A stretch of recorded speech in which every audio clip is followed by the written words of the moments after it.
In this video, we're going to talk about HD subdivision levels. So when we're detailing a character, such as this alien, if I go to the standard brush and go to my alpha menu here, and let's select alpha 56. I'll go to the alpha menu and I will invert that alpha. And let's come around to the back of the head here. We're currently at 5 subdivision levels with 3 million polygons. So if I hold down the Alt key, it's a bit strong, so I'll turn down my Z intensity. Make sure that we're just on Z add.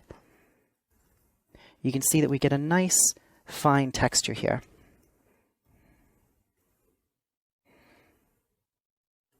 There we go. At a glancing angle, you can see that we can get a lot of nice coverage here. But if we zoom in, you'll see the fidelity of this alpha, or the fidelity of this texture, isn't super crisp, so it's not going to hold up at an extremely high level of detail close-up.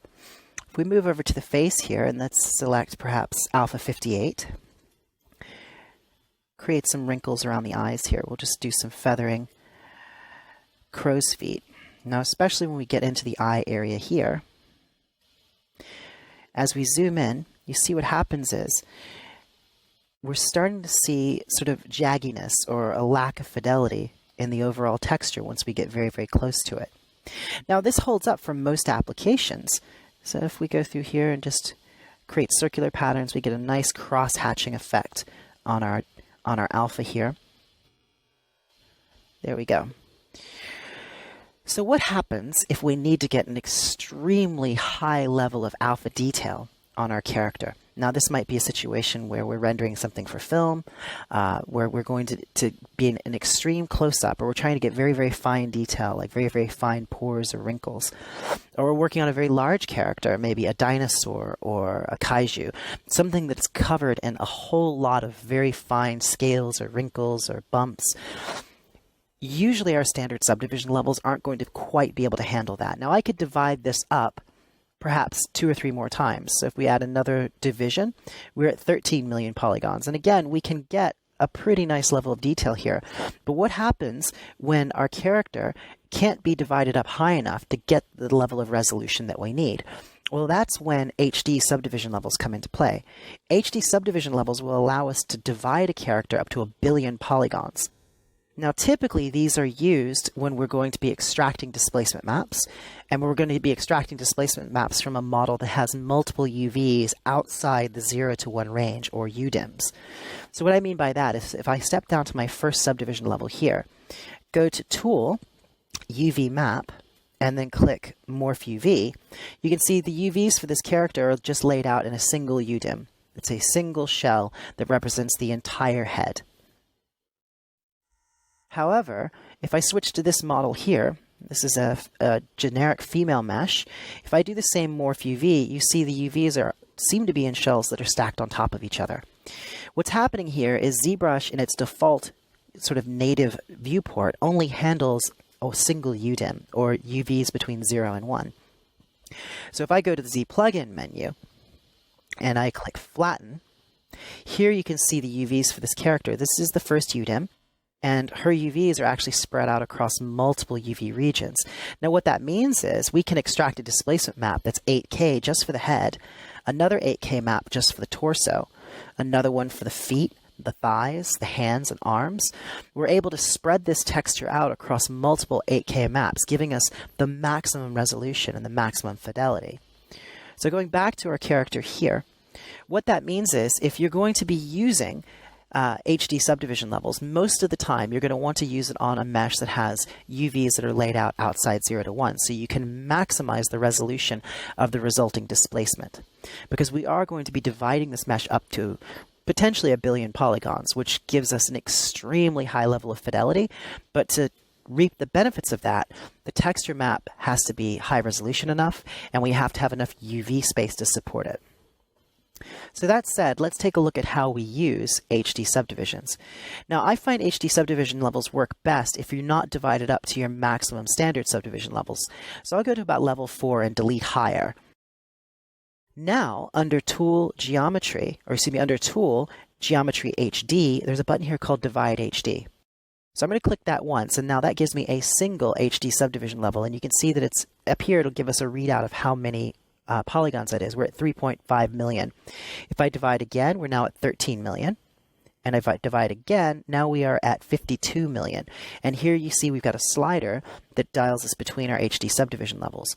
Now we don't see HD subdivision levels here in the viewport unless we mouse over an area, for example, the eye here, and I'll press the A key. Now what the A key will do is it will give us a preview work area that we can sculpt on. There you can see the perimeter of it right there. This area within that circle, that is all HD subdivision levels. So if I zoom in here, watch what happens. I'll get very, very close to the eye, go to the damn standard brush and turn my draw size down very low. Now you can see we get an extremely high level of fidelity. Let's turn our Z intensity down.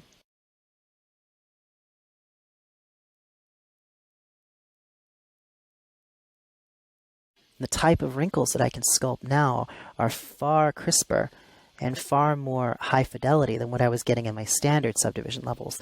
Go to my standard brush with alpha 1, and I will just sculpt just as normal. The only difference is that I can only sculpt within this preview area. If I were to come outside and stray outside of this parameter, it won't work. You see there's actually a difference. I can see the highest subdivision level of my standard subdivisions here, and here it looks far smoother because this is actually a work area where I can sculpt in HD mode. So let's just take our dim standard brush and just start cross-hatching some nice wrinkles here. Whenever I'm sculpting wrinkles, I never sculpt them as straight lines. I always sculpt them as a series of broken up sort of dashy lines that are breaking to the outside of the head.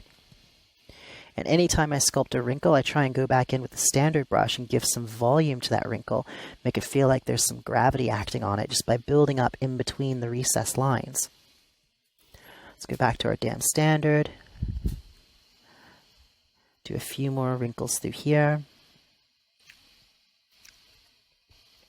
And let's just really detail this area out. And you'll notice that once we drop out of our HD subdivision level mode, all this fidelity will appear to disappear, but it's still there. HD subdivision levels exist in memory in the Z tool. They're saved with the Z tool, but it's not something that you're going to see unless you're in HD subdivision mode. Now, that doesn't mean that we can't utilize it. If we extract our displacement, it will actually be baked into our displacement map. That's the main use for HD subdivisions. I mean, you can use it just for rendering within ZBrush, but for the most part, I find that this is really used in Pipeline. We utilize this on a few different shows that I've worked on. It's really, really good, like I said, for things like Kaiju, where you've got just a high degree of detail that's spanning the entirety of the character. You know, if you look at some of the Kaiju in Pacific Rim 2, for example, there was just so much detail across the surface of those characters, and it's just not something that you're able to get if your full creature is there in ZBrush and you're not using HD subdivision levels. I think it's very, very, it can be done, but it's very, very difficult to get the type of fidelity that you're going to want for an extreme close-up. So here we go. We'll go back in with the damn standard brush, do a little bit more creasing through here, and then let's just break some of these wrinkles out down here at the cheekbone. We'll go back to our standard brush, alpha 58. And with a very, very small brush size, you can see we can get very fine wrinkling here. Sort of like tissuey skin. I'm going to actually let the wrinkles be raised here instead of recessing, just by letting it be set to Z add instead of Z sub. I'm going to go to the Clay Tubes brush for this and change to alpha 58. The Clay Tubes brush is really, really great for these types of fine wrinkles because it's based on the clay brush, which means that it has a tendency to add into the recesses first. So we'll turn our Z intensity down, and as you can see, we wrinkle through here and then knock it back with a little bit of smooth. We get a nice sort of tissuey kind of wrinkle here. This sort of tissuey kind of, I call it nana skin or grandmother skin. Those very, very fine raised wrinkles can be real difficult to get under other circumstances. So I think the Clay Tubes brush is really good for that. So just hit that with a little bit of smooth.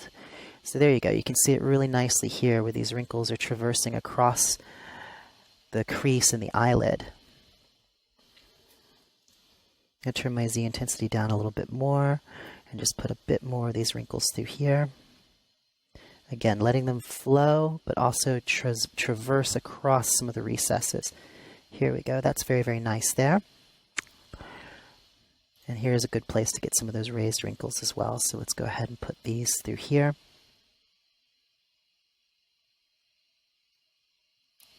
And hit it with the smooth brush. I'm constantly smoothing while I sculpt. I think it's a really important thing to do. It's just always be aware of smoothing and sculpting and smoothing and sculpting. I think it's really, really a good way of working. I'm going to turn down the intensity of my smooth brush so it's not quite so destructive.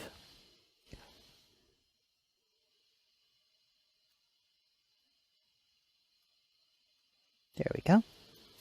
So now we get this extremely high fidelity wrinkle pattern now. I'm going to go ahead and put a few more in here. I just want to get some crow's feet coming out of here.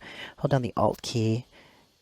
Let go of Alt, so we're alternating between raised and recessed wrinkles. Turn our draw size down a little bit. Hold down the Alt key so we're carving away again, and then just put a little bit of smooth on there.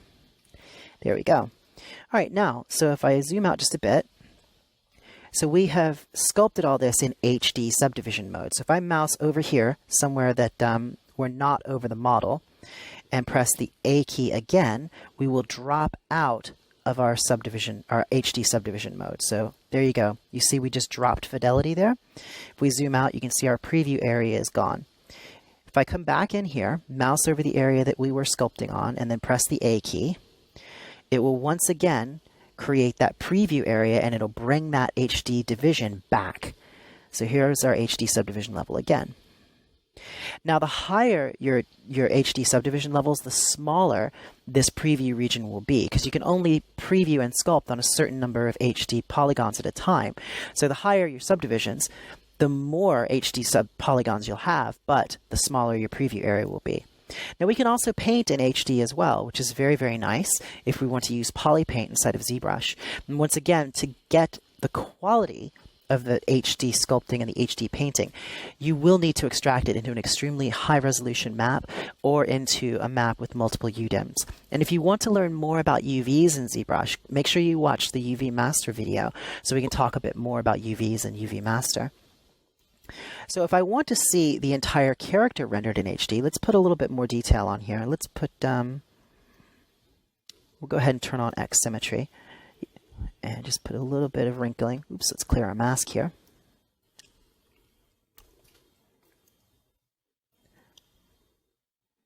Put a few more wrinkles through here.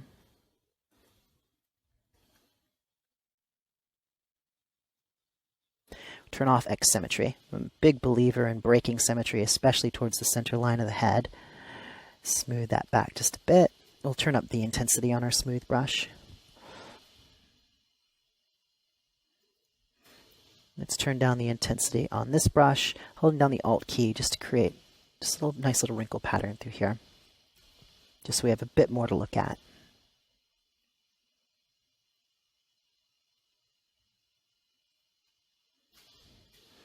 There we go. Now, if I come over here, you see Sculpt HD, that's the hotkey A. So when I press A, I'm basically turning Sculpt HD on and off. It's important to mouse over the area when you press A so it knows where you want to sculpt. So we've dropped out of HD mode now. If I want to see the whole character rendered in HD, now I can't sculpt the entire character at one time, but I can see the whole character with HD subdivision levels turned on. We just turned on perspective. I'm going to turn up my focal length there. Mouse over the background, and while you're on the background, then press A. That will render the entire character in its HD geometry, so you can see your work as you go as a whole. Now when I move the model, it drops out of HD mode. If I add another HD subdivision level, you can see we're now at 210 million polygons. If I mouse over the same area and press A, it will begin to create the preview. Zbrush has to think for a moment. There you can see my preview area has shrunk considerably, but I can get even more detail now. If I really zoom in here, go to the standard brush with maybe alpha 1 and turn my draw size down very, very tiny, look at the level of detail that we're able to get. Let's turn up our Z intensity. HD subdivs.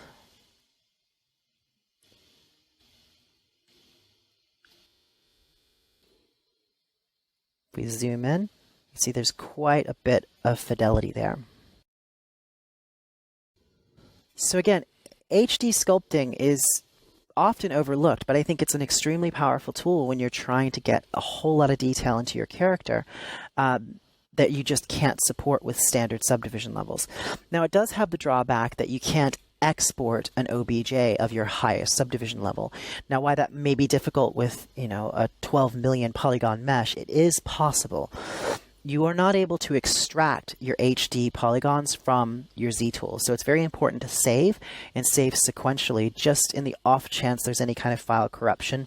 You should be doing that for everything that you save. But I just think that I should mention it because it is something that has come up in pipeline before, is just being careful if you've got all your detail baked into the HD, that you're able to fall back on a previous version if anything does go wrong.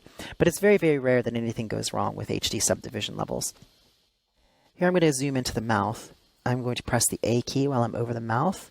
And if you watch this area, you'll see it become quite finely subdivided. There we go. Go to our standard brush, and I really like using Alpha 58 for lip wrinkles. Hold down the Alt key. We get some nice wrinkling here. That's probably a bit strong. Let's smooth that back a little bit and turn down our Z intensity. There we go.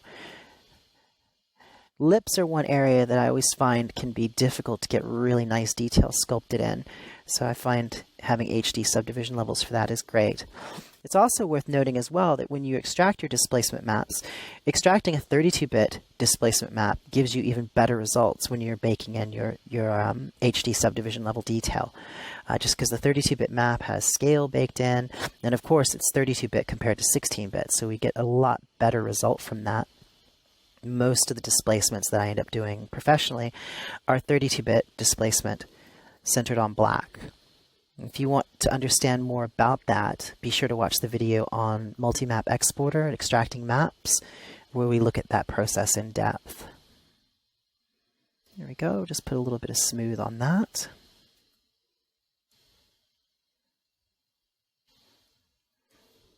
Now I'll go to my standard brush with Alpha 1 and do, once again, like I said, I like to try and, anytime I'm sculpting wrinkles, make sure that I'm not just sculpting negative values, that I'm also adding some positive values so that there is sort of a pucker or some variation topologically in the surface between the wrinkles.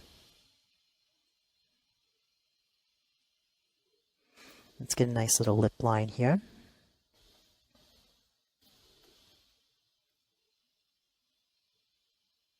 Going with our damn standard brush, let's create some creasing through here.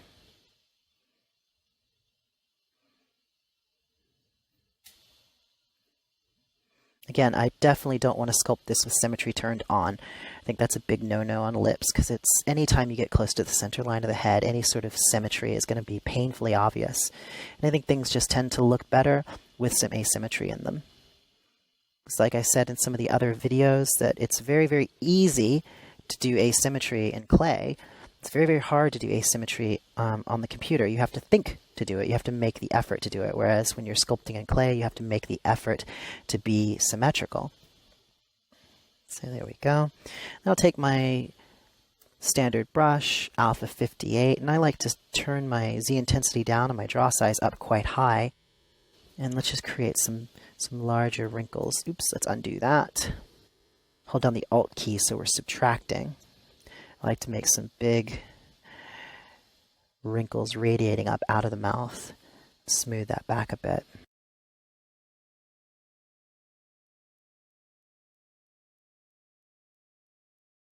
Turn up our intensity on the smooth brush. There we go.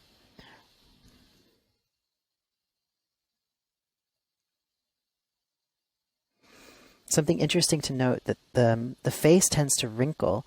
Their main wrinkles will run in the opposite direction of the striations of the muscle underneath. So the muscles around the mouth kind of run in a circle around the mouth. It's called the orbicularis oris muscle.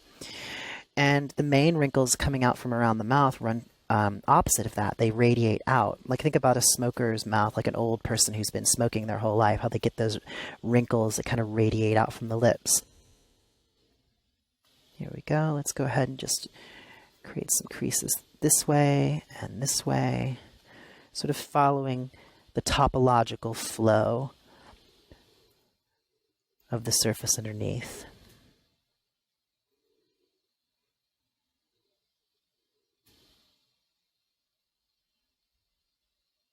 It's doing a quick save right now. Now, it will make your file size bigger, of course, but that's no problem. Now, if I go with my standard brush and alpha 1, we can put some really fine little bumps and whatnot around the mouth. Maybe let's go to the drag rectangle stroke and alpha 7. Let's turn up our Z intensity so we can see that a bit better.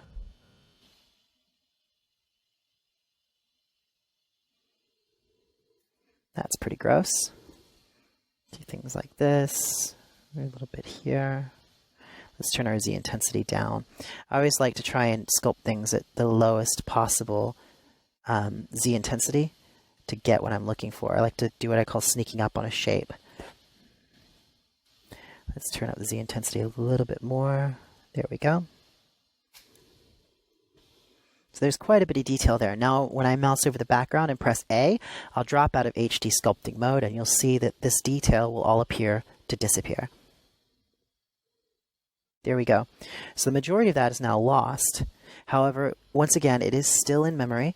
It's still as in part of the Z tool. If I mouse over the background here and press A, it's just like pressing Sculpt HD, but if I'm on the background, it will render everything in HD mode. So I can very, very quickly see how it's looking.